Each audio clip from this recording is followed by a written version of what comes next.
नमस्कार मित्रांनो, तुमचं सगळ्यांचं आपल्या उत्तम साहित्य या यूट्यूब चॅनेलवर सहर्ष स्वागत आहे। मित्रांनो, आज मी तुम्हाला माझ्या मनातल्या गावाची सफर घडवणार आहे। चला तर मग जाऊया थेट माझ्या त्या जुन्या गावात, माझ्या मनातल्या गावात, माझ्या मड गावात।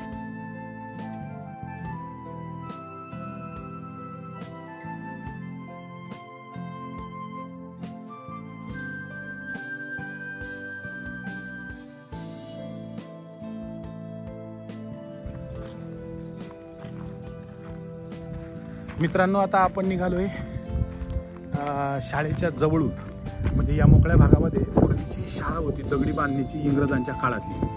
तर तिथून जाणारा हा रस्ता आहे। आता ती इमारत या ठिकाणी अजिबात दिसत नाही, मी त्याचा फोटोही या ठिकाणी टाकलाय। ती इमारत या ठिकाणी होती ज्यामध्ये आमच्या गावातील बहुतेकांची शिक्षण याच ठिकाणी झाली। हा रस्ता जातो माझ्या घराच्या दिशेने आणि माझं घर आणि हा पलीकडचा वाडा, म्हणजे इथं आमच्या नानांची घरं होती। दशरथ नाना, दामू नाना, नाना भाऊ किंवा नामदेव नायकोडी, बाळू नायकोडी यांची घरं या ठिकाणी होती। पलीकडच्या बाजूला विजय पानसरे यांचं घर होतं, माझे मावस भाऊ।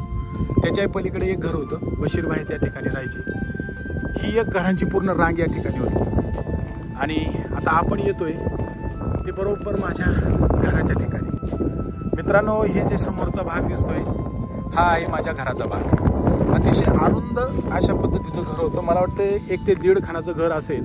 ही जी भिंत दिसते ही आमच्या घराच्या शेजारच्या घराची भिंत आहे आणि इकडच्या बाजूला दिसते ही एक भिंत आमच्या नाना यांच्या सदाकाळ यांच्या घराची भिंत। त्याच्या पलीकडे मग केडी बाबा, शिवाजी सदाकाळ यांची दुकानं होती।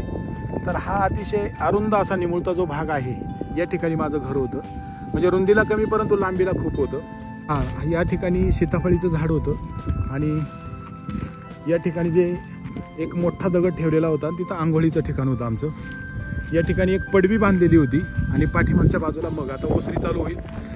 या ठिकाणी ओसरी होती आणि लगेच समोरच्या बाजूला आता ही भिंत दिसते, या ठिकाणी माझघर होतं आणि या भिंतीच्या पलीकडच्या बाजूला एक रूम होता आणि त्याच्याही ह्या रूमच्या पलीकडच्या बाजूला अजून एक रूम होता आणि पाठीमागच्या बाजूला तो जो खांब दिसतोय तो आमच्या हद्दीतलाच होता आणि त्याच्या पाठीमागं, त्या खांबाच्या पाठीमागं आमचं जनावरांचं एक गोठा होता।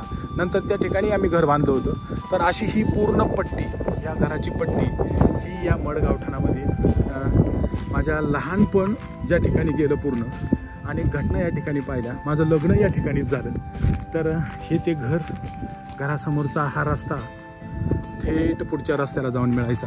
इकडच्या बाजूला नाना भाऊ, आमचे चुलत भाऊ, त्यांचं घर होतं सदाकाळ। त्याच्या पलीकडच्या बाजूला दुकानं होती सदाकाळांची, शिवाजी सदाकाळ यांचं दुकान, केडी बाबांचं दुकान आणि हा आमचा घराचा परिसर। ही चिंच अतिशय गोड असायची। या चिंचेचा चिंचा खाऊ नका असं कधी कोणी म्हटलं नाही, उलट या चिंचेच्या चिंचा सगळेजण खायचे। आमच्या घराच्या पाठीमागच होती। या ठिकाणी उभं राहून आम्ही तिघांनी फोटो काढले होते। या ठिकाणी ते आडवं घर दिसतंय तुम्हाला आमचं। आता इथं ती घरं नाहीत, परंतु हा फोटो पहा तुम्ही। या फोटोमध्ये मी आहे, माझा भाऊ आहे आणि माझा एक मित्र रमेश शिंदे म्हणून आहे। आम्ही याच ठिकाणी उभं राहून, की नाही, या ठिकाणी उभं राहून आम्ही तो फोटो काढला होता। मित्रांनो, माझा जन्म या ठिकाणी झाला ते ठिकाण आता मी तुम्हाला दाखवणार आहे। या पुढच्या बाजूला ब्राह्मणांची वाडी होती खूप मोठी आणि या पाठीमागच्या बाजूला सुद्धा ब्राह्मणांची वाडी होती। म्हणजे हा जो मधला भाग दिसतोय, हा मधला भाग, या मधल्या भागामध्ये हा अंगणाचा भाग होता आणि याच्या पलीकडच्या बाजूला खूप मोठे मोठे असे वाडे होते। तर याच एका वाड्यामध्ये पूर्वीच्या काळी दवाखाना असायचा आणि तो दवाखाना या ठिकाणी होता। हा जो भाग दिसतोय या ठिकाणी तो दवाखाना होता आणि त्या दवाखान्यामध्ये ही जी खोली, हा खोलगट भाग दिसतो, इथे एक खोली होती आणि पलीकडच्या बाजूला आता तिथं जे झाडं झुडपांचा एक पुंजका दिसतोय त्या ठिकाणी एक खोली होती। तर या ठिकाणी दवाखाना होता, म्हणजे तो वाडा ब्राह्मणांचा वाडा होता परंतु दवाखान्याला भाड्याने दिलेला होता आणि त्या रूममध्ये माझा जन्म झाला होता असे माझे घरचे सांगतायत। तर हे माझ्या जन्माचं ठिकाण आजही या ठिकाणी आपल्याला पाहायला मिळतं। जुन्या गावाच्या अवशेषांमध्ये आलं की आवर्जून या ठिकाणी आलं की आपल्या काही गतस्मृती चाळवल्या जातात। आता आपण जे चाललोय ते दिलीप शेट यांचं राहण्याचं घर, भरत काकांचं राहण्याचं घर, या ठिकाणी भरत काकांची गिरणी होती त्याचे काही अवशेष या ठिकाणी पाहायला मिळतात। आणि याच्या पलीकडच्याच बाजूला मग आमच्या घराचा भाग सुरू होत होता. मित्रांनो, आता हा जो समोर रस्ता जातो हा गावाच्या बाहेर निघतो. म्हणजे इथपर्यंत आमचं गाव होतं आणि पाठीमागं गेलं मग वस्ती सुरू व्हायची, म्हणजे खळी सुरू व्हायची. ज्या ठिकाणी लोक शेती करून राहायचे ती ठिकाणं सुरू व्हायची. या ठिकाणी जी 2 झाडं दिसत आहेत मला, एक चाफ्याचं आणि एक शिंदीचं, त्या ठिकाणी पवार डॉक्टरांचा दवाखाना होता. या ठिकाणी पुन्हा सदाकाळांचा एक वाडा होता, रामभाऊ सदाकाळ यांचं घर होतं. आणि इकडं मस्कऱ्यांचा वाडा होता, म्हणजे आमचे बाळबाबा मस्करे, शंकरबाबा मस्करे, अशोक मस्करे यांची ही घरं या ठिकाणी होती, विष्णू मस्करे. हा आमच्या घराच्या पाठीमागचा रस्ता आहे. म्हणजे आता त्या ठिकाणी जी म्हैस बांधलेली दिसते तिच्या शेजारी जो हा खांब आहे तो खांब आमच्याच हद्दीतला आहे. त्याला लागूनच आमची जागा होती आणि हा मधला रस्ता होता. या रस्त्याने आम्ही मग आमच्या शेताकडे, इकडं आमचा माळाचं शेत आहे, या रस्त्याने आम्ही माळाकडच्या शेताकडे जायचो. हा पलीकडचा जो भाग आहे याला खडकाळी म्हणायचे. तर हा खडकाळीचा भाग, या ठिकाणी मोडव्यांची बरीचशी घरं होती. आणि हा पाठीमागं वगैरे हेरा वगैरे तिकडच्या बाजूला भाग जायचा. या बाजूला असणारं मडगाव आणि मडगावच्या या दक्षिणेकडच्या बाजूला हा इंदिरानगरचा भाग होता. या ठिकाणी इंदिरानगर वसाहत होती आणि या वसाहतीच्याच बाजूला मड प्राथमिक आरोग्य केंद्र होतं. आता ती इमारत या ठिकाणी नाही आहे, तिचे काही अवशेष तुम्हाला पाहायला मिळतील. परंतु पाठीमागच्या बाजूला मात्र तुम्हाला पाण्याची टाकी आणि दवाखान्यातील कर्मचाऱ्यांची जी काही क्वार्टर्स होती किंवा त्यांची जी घरं होती राहण्यासाठी ती आपल्याला दिसतील. मित्रांनो, हा जो रस्ता आहे हा खडकाळीच्या पाठीमागच्या बाजूने शेताकडे जाणारा किंवा खाड्यांकडे जाणारा रस्ता आहे. दावल मुलकाच्या दिशेने जाणारा रस्ता आहे. हा पूर्वी रहदारीचा रस्ता होता, परंतु आता रहदारी नसल्यामुळे या ठिकाणी आपल्याला जास्त अडचण झालेली दिसते. परंतु हाच रस्ता अगदी निमुळता रस्ता होता. याच्या पलीकडच्या बाजूला लोकांची घरे होती, या चाफ्याच्या शेजारी सुद्धा लोकांची घरं होती आणि या दगडी पायवाटेवरनं हा पाठीमागच्या बाजूला जाणारा रस्ता होता. ही आमच्या घराच्या पाठीमागची बाजू आणि इकडनंही आम्ही उतरून आमच्या घराच्या पाठीमागनं तुम्हाला ती चिंच दिसते पहा, त्या चिंचेच्या पाठीमागनं उतरून आम्ही या रस्त्यानं पुन्हा या खडकाळीच्या रस्त्याला येऊन मग आम्ही पुढच्या दिशेला जायचो. पाठीमागच्या बाजूला एक विहीर होती, तिला ब्राह्मणाची विहीर म्हटलं जायचं आणि या भागाला लेंडीचा भाग म्हटला जायचा. तर त्या भागातली ही विहीर आहे. तिथं आंबे वगैरे होते, आंब्याची झाड होती, आता काही दिसत नाही आहे. आणि हा जो भाग आहे या ठिकाणी दिसतोय हा सगळ्या आमच्या भागातील, इकडच्या भागातील लोकांच्या शेणखायांचा भाग होता. या ठिकाणी गोठ्यातलं शेण, घरातील केर कचरा या ठिकाणी ठेवला जायचा, त्याचं खत तयार व्हायचं आणि मग ते शेतांमध्ये वापरलं जायचं. तर तो सगळा हा भाग या ठिकाणी होता. पलीकडच्या बाजूला दिसतोय हा आंबराईचा भाग. आंबराईतून खाली हा रस्ता उतरायचा आणि मग पाठीमागच्या बाजूला खळ्यांकडे जायचा. आता आपण हे जे दृश्य पाहतो अतिशय सुंदर दृश्य आहे. धरणाच्या पाण्यामुळे सगळीकडे हिरवळ निर्माण झालेली आहे आणि या बाजूने सरळ गेलं की त्या ज्या शिंदी दिसत आहेत आता त्या ठिकाणी तो मोगल एरा होता. त्या एरियाकडे जाण्यासाठी वाट आहे का आपण शोधूया आणि तिथपर्यंत जाण्याचा प्रयत्न करूया. तत्पूर्वी तुम्हाला या ठिकाणी असणारी एक विहीर दाखवतो. या विहिरीच्या बाबतीत पण एक घटना घडली होती आणि जी आमच्या आयुष्यामध्ये खूप खोलवर परिणाम करून गेलेली ती घटना होती. हीच ती विहीर आणि ती घटना मी आपल्या एका व्हिडिओमध्ये सुद्धा मांडलेली आहे. एक नाना नावाचा व्हिडिओ आहे, तुम्ही नक्की पहा. तर ती जी घटना घडली होती ती या विहिरीमध्येच घडली होती.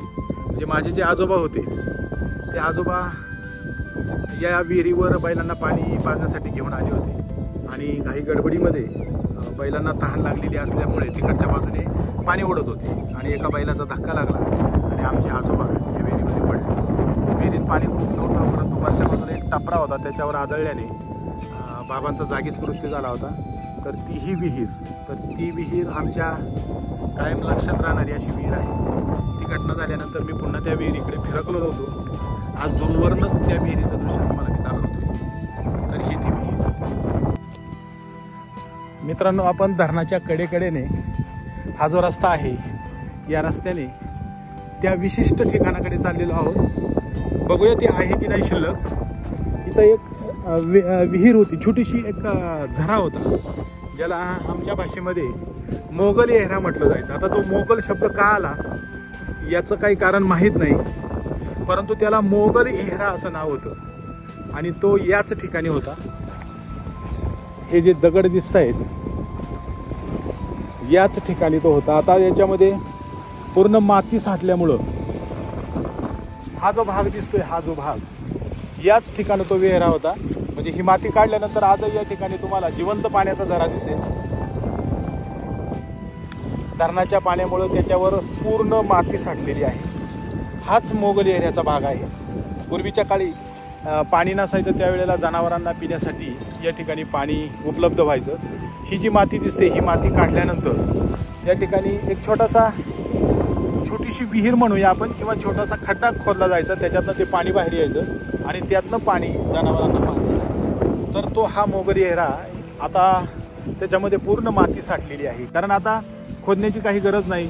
एवढं पाणी समोर असताना पूर्वीच्या काळी ज्या मोगल एरियाने जनावरांना जगवलं, तो खोदण्याची काही कोणाला गरज वाटत नाही. आणि तो आता या मातीच्या आड गेलेला आहे. जसा हा सगळा शिवार लव्हाळीचा किंवा आमचा जो धान्याचा शिवार होता, तो जसा या पाण्याच्या आड गेला, तसा सगळ्यांना पाणी पुरवणारा हा मोगल एहरा सुद्धा आता मातीच्या आड गेला.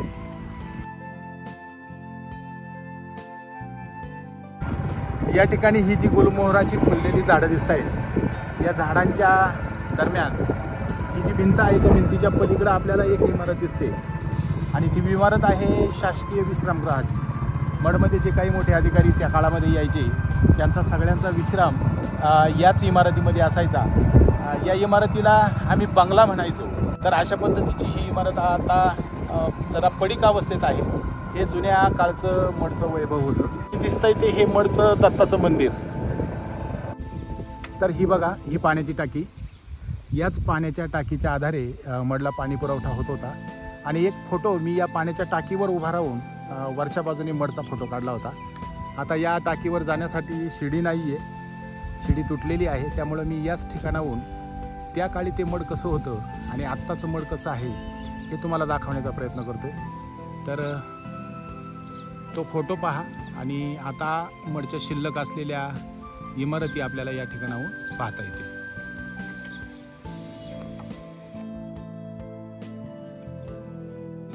तर मित्रांनो, कसा वाटला आजचा व्हिडिओ? माझ्या मनातल्या गावाची सफर तुम्हाला कशी वाटली?